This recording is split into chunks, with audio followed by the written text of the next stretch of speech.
To another Ask Philip. I'm actually recording this on Thursday night because Friday I'm taking the day off to take my daughters out to museum. It's a daddy day together, just to do something different, take some recovery, take some time to spend with them. So I'm recording this ahead of time and streaming it that way. Therefore, the podcast for today, as you're watching this, hasn't come out yet, but it is with Louise Digby. It's all about the things that cause your scale weight to change besides fat. And we get into scale obsession, we get into body image, we get into all sorts of fun stuff. So definitely check out today's podcast. I did want to say that there was a podcast earlier in the week, the solo episode, and it was about sleep. And you may not know that from the kind of experimental title that I use, maybe a little bit clickbaity, maybe a little provocative. Doing this in the bedroom is killing your fat loss, muscle growth, hormones, and metabolism. And I have a funny story because when this came out, I texted my list. So I have an email list, and a bunch of people on the list also have their phone numbers. And I very judiciously send out a text here or there, usually for some free resource that such as the podcast. So I dropped a text, and it said something like, I just dropped something about doing something in your bedroom causing blah, blah, blah. Here it is. And it didn't say who it was from. You didn't know it was Wits and Weights. And I realized after the fact that could be misconstrued. I got a whole bunch of people that said stop, which is like to unsubscribe. And my email system sort of alerted me on that. I'm like, what's going on? And I realized it could have been better worded. So if you're listening or watching this and you got one of those texts and you're like, oh boy, this must be spam. It wasn't. It was actually for me. And in the future, I'll be more clear about what the heck I'm doing, sending you that. So if you want to, if that was you, comment below and just let me know, just because it's a funny story. Also, if you're watching this live, hashtag live. If you're watching the replay, hashtag replay below. Put your comments, put your, love the video, and any questions as we go along. But today we are doing an Ask Philip with some really good questions. They're always great, but today we're going to deep dive into those. We've got technically three, but two of them are tightly related because one person sort of hijacked another, and you guys know who you are, and I know it's all in good fun, and we're going to get into some really good information as a result. Really quick before I do, the only announcement I have here is a reminder that there is a big workshop that I'm doing next week. This is a paid workshop, just full disclosure. I think it even says it in here, it's $27. So it's more than worth what you get out of it for the price of admission. But it's the first paid workshop we're doing because it's a 90-minute workshop, very detailed, lots of insight into three of the big myths that tend to be believed by a lot of people, a lot of women about peri and post menopause.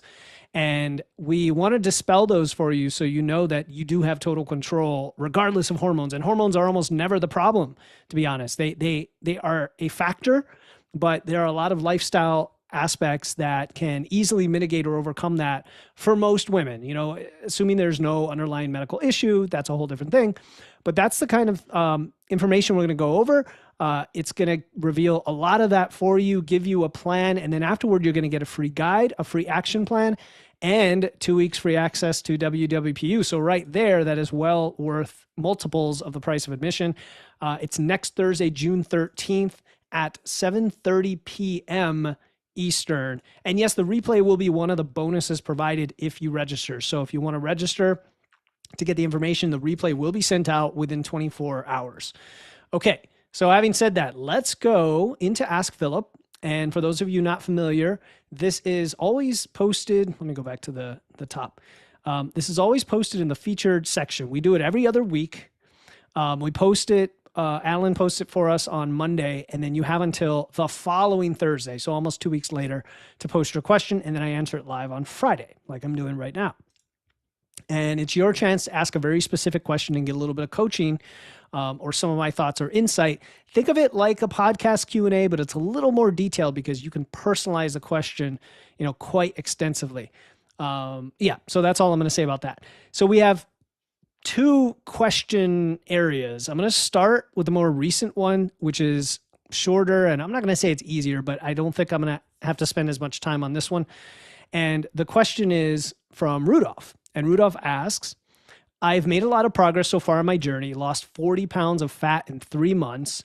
That's a lot. So that is like 15, just under 15 pounds a month. So it's about a little over 3 pounds a week, which it sounds like a lot. It depends on where you started.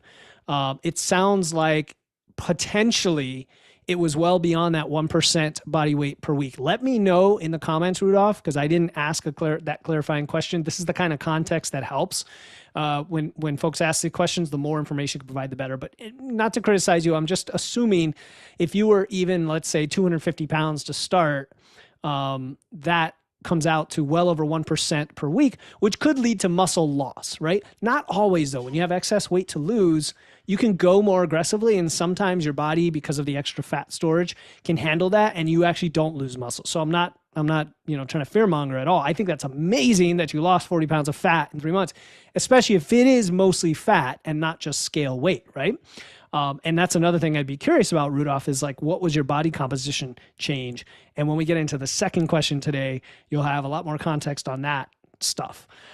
You said you work as a CO overnight, 12 plus hours a night. So I'm assuming that's not like, so you probably work, what, 4 nights a week maybe, or 3 or 4? I'm not sure. Maybe it's not as many like 5 nights at 12 hours, because that'd be a lot, but maybe you do. I haven't been back to the gym since I came back to work, and my weight loss stalled, and I have even gained 5 pounds back. So my question is, what is the best way to balance a night job and working out, sleeping, etc.? Then Tony joked, start a fight club with the inmates. That'll burn a ton of calories. And I said, yep, that will work. Okay. And then John replied, personally, in the last few years with kids and work, I've had to find 10 to 20 minutes here or there to get something in. Okay. So this is a long response from another community member that I want to add in here. He said, this has been getting up at 2 a.m. to squat, lifting with the kids for 20 to 30 minutes on 4 a.m., 2 to 3 hours of broken sleep. I have a home gym, which is easier than a commercial one. Anything you could do at home to get something in, look at your schedule, adjust where you can. I know from working off hours, it's easy to snack or grab less than healthy food. Again, just have to find what works. Maybe chicken or rice becomes a protein bar and some fig bars instead of fast food. Just some thoughts. So these are all really great tips, totally along the lines of some of the things I was thinking here. And I used to style minimalist workouts for a 3-year span, able to keep PRing, doing crazy low volume and short workouts. So yeah, let's address a few aspects to this. So your main question seemed to be, what's the best way to balance a night job and working out? I mean, I would say it's the same principles as balancing a day job and working out and sleeping. The challenge for you is you're having to sleep during the day. And so the whole aspect of sleeping requires more diligence on your part to replicate something like the nighttime environment. My understanding is those who have a night shift can kind of adapt to that, but the challenge is going to be like the sun is the sun, right? Like we have circadian rhythms. And so you kind of have to manipulate the sleep time to be more like night. And that's blackout curtains, that's a sleep mask, that's keeping it cool and dark and quiet, right? All the things that are kind of harder to do during the day. So, earplugs, those kinds of things come to mind. And then still trying to get the same amount of, the 7 to 9 hours of sleep, do it high quality, have a pre-bed ritual, like all the sleep hacks. And so coincidentally, you might want to listen to the episode I just did, the doing this in the bedroom is killing your blah, blah, blah. Episode 178, I think. Yep. That's all about sleep. So I would go listen to that one. The other thing is let's talk about workouts. So if indeed you're working well beyond the 40 hours and you just don't have a lot of time, this is where I actually like what John's suggesting is lower frequency, right? Or minimalist workouts. So there's a couple ways to apply that. You could either stretch your workout program so it's only like 3 days a week or even 2 days. You can suffer from too little volume depending on what your body needs to grow. But again, you're making a trade-off. So you can stretch out a 4-day program into a 3 or 3 days into 2. Or you could also do the opposite and actually, like on all your off days, if you have more off days than the average person because you have these long shifts, that's where you fit in your workouts and you can kind of spread out the volume that way, right? You weren't really asking too much about your training program, but you said you haven't been back to the gym and then your weight loss stalled. So right there, you're telling me you're not training to build muscle. You're probably not moving enough as much. I don't know what your step count is, but that could have come down as well. And all of that reduces your expenditure. So of course you're going to not lose weight as quickly if you're trying to eat the same intake. Bigger question is, are you tracking, like besides just losing weight, are you tracking your food? Because to say that you've had a stall implies that you haven't maintained your deficit. And you haven't maintained your deficit because you are not sure how many calories you're burning versus what your intake is. Okay, that I'm guessing that's the case. You've heard me talk about macro factor many times. If you haven't jumped on that bandwagon, jump on it already. Start tracking. Use my code Wits and Weights. Try it for free for a couple weeks. I think you'll fall in love with it, and you'll get more clarity on, okay, this is how many calories I actually burn, and this is what I need to be in a deficit food-wise. But it needs to be coupled with the training and the movement. So if you are not lifting weights, Rudolph, you're going to lose muscle in a deficit, and I wouldn't even encourage you to do any weight loss until you're lifting weights again, right? So I'm answering your question from some different angles. Besides that, the other hacks like John mentioned when it comes to meal prep to save time during the week, because you're time poor, is, bulk cooking on the weekend or bulk cooking whenever your off day is, right? Like for most people, that's a Sunday. For you, it might be a Wednesday, right? Bulk cooking. And then all the little hacks like staying hydrated and, eating nutrient dense foods and all that fun stuff. So there's a lot here. I can go on and on. Let me know if any of that struck a chord with you. Other than that, it's like time management stuff. It's, prioritizing your lifting sessions before anything else, and sleep before anything else. Like those two things have to be your priority. Where are they going to happen? And then everything else fits out around them. Okay. So let us know what kind of action you're going to take. Which one of these makes the most sense to focus on now? You don't have to do it all. Start with one thing and go from there, and then we can follow up. All right. Here's the one that had kind of a lot of back and forth. And, I can't say I'm going to get to every single little detail in here, guys, but I definitely refreshed my knowledge here to back up what I'm going to tell you. So here's the question we have from Tony. He first says, you read these live, right? So I guess you have to say, quote unquote, Tony is smart, handsome, and strong, period, end quote. On to business. I said that totally genuinely, man. I'm fuzzy about rate of gain, lean mass, and body fat in respect to my lean bulk. Okay, so right there, let's pause. This is the topic. The topic is rate of gain, body composition. So lean mass and body fat in respect to a bulking phase, a lean bulking phase, which is kind of a loaded word, but usually what we mean by that is you've kept it fairly close to minimal gain and a very long duration to try to avoid gaining too much fat. So I'm going to define that as a lean bulk as something like 0.1% body weight per week, as opposed to a more optimal bulk that's not as lean of 0.2 to 0.3% body weight per week. Okay, Tony, so I'm just going to assume. And then when we look at your numbers, you said in July, you were at 192, 18.9% body fat, July of last year. Today in May, which is 10 months later, nearing the end of my bulk, at least I think, you weighed in at 202.5, 21.5% body fat.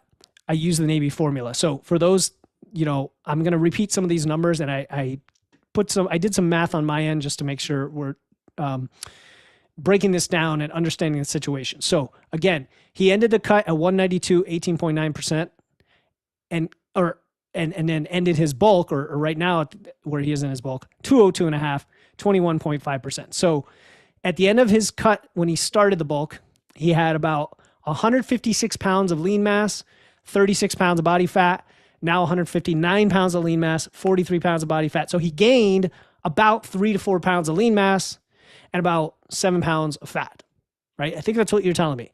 And he used the Navy formula. He says, if I done my math right, that puts me at having gained 4 pounds of muscle. And then he joked, I realize my muscle is 2 times stronger than your muscle, but still, hardy har.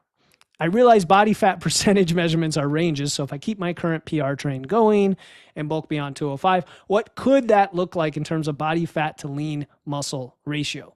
The other option is just sit at the target trend weight and just see what happens. I'm not chasing abs, though I know it's a certain level of body fat has a negative health impact. What am I missing?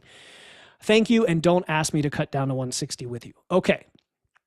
So I think this is pretty straightforward, actually, because what I'm seeing is that you gained roughly a 1 to 2 ratio of muscle to fat. outside of noobs, right? New lifters are expected to gain around 50-50, maybe a little better. And if you've heard much better numbers than that, then they're selling you smoke, right? Or trying to get you in their program saying like, oh, with me, you're not going to gain any fat. You're just going to gain muscle. Doesn't happen. It's usually around 50-50 at best for a newbie. For an intermediate or advanced lifter, 1 to 3 is actually very desirable and pretty much spot on. And I went ahead and looked at some of the research. I've got at least 1, 2, 3, 4, 5 studies that I can drop below. I might drop 1 or 2 of them that looked at a time course for strength and muscle thickness after resistance training. One looked at body content influence on body composition in response to training. Another was comparing 2 different weight gain rates on body composition and strength. And then there's others on like sex differences and genetic factors and all of that, which, are things we can't control. So I think you're saying, your question is, should you keep going in a bulk and what would that look like? I think it would look like the same rate. So I think you would continue to rate at roughly a 1 to 2 ratio. So just do the math. Go out as far as you want and reverse engineer down what a cut would look like. And whatever cut you can tolerate to get you to where you want to be, don't go past that point on your bulk, right? Another way to put it in a very simple kind of intuitive way is as soon as you feel fluffy and you're not comfortable with your body anymore from an aesthetics perspective, great, start your cut. Now, Wyatt chimed in with, he said he had similar numbers in terms of body composition, okay? And I'm not going to read all the numbers, but basically Wyatt had almost the exact same thing, all right? So on my end, I took some notes and I summarized. He gained about 7 pounds of muscle and 12 pounds of fat in his bulking phase, okay? Which is, again, is almost exactly a 1 to 2, like a third of what he gained was muscle.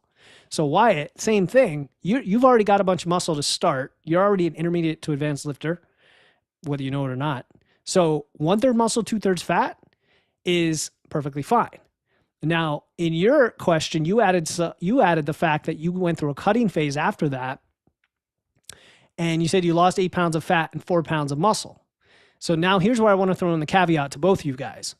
When you're going up and down, there are non-muscle mass related changes that are part of the lean body mass part of the equation.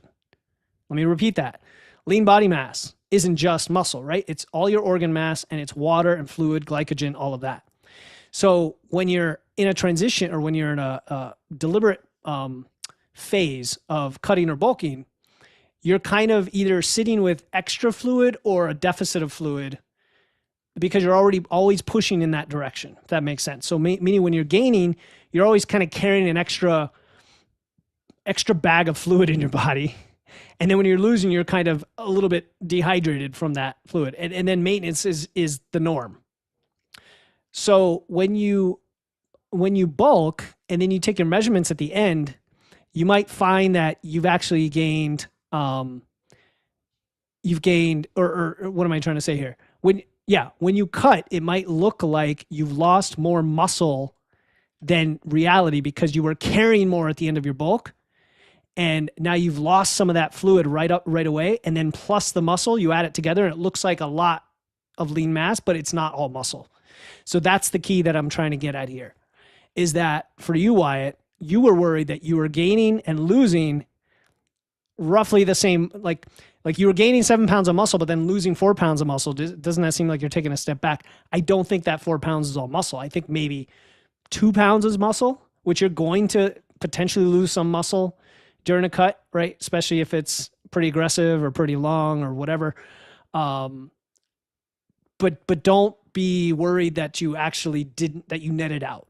You didn't net out. You gained 7 pounds the first time, which let's say it was maybe only 6, and then you lost maybe 1 or 2. So on the net, you still gained 5 or 6 pounds. That's awesome. Like most people want that. Now do that, repeat that, rinse and repeat that over the next 5 to 10 years. You're gonna be totally jacked, right? That's what people don't understand. It takes time and patience, but it does work. It's just not, it's not like a magic switch. So I think for both of you guys, it's going to be about finding a set point in the middle That's like your lifestyle walking around set point, and then your upper and lower limits where you don't have to cut too much and you also don't bulk to where you get uncomfortable. That makes sense? So I actually had a bunch of notes about other things related to this that I don't think are worth covering, because I think we addressed the main thing and the main misconception around body mass and bulking rates and all of that. I would say, Tony, at least on yours, because you had the original question before Wyatt hijacked it, was your bulk, you gained 10 pounds over 10 months. That is about as lean as you would ever want to go. And if you want an optimal bulk, I would probably push that to like double that rate and see if the ratio doesn't stay the same or actually improve, ironically. And I say ironically because you would think going faster would gain more fat, but it won't if you haven't gone past that point where it's all fat, meaning you're probably leaving some muscle gain on the table. Maybe. Try it out. I would go a little more aggressive.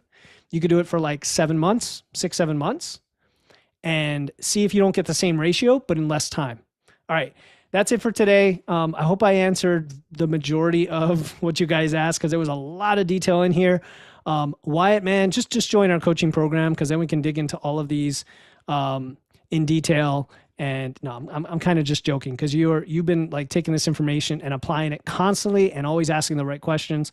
So I really appreciate that. And you're an inspiration for folks. You as well, Tony. You know I love you, man. And Rudolph and John, thanks for chiming in. Have a great weekend, everybody.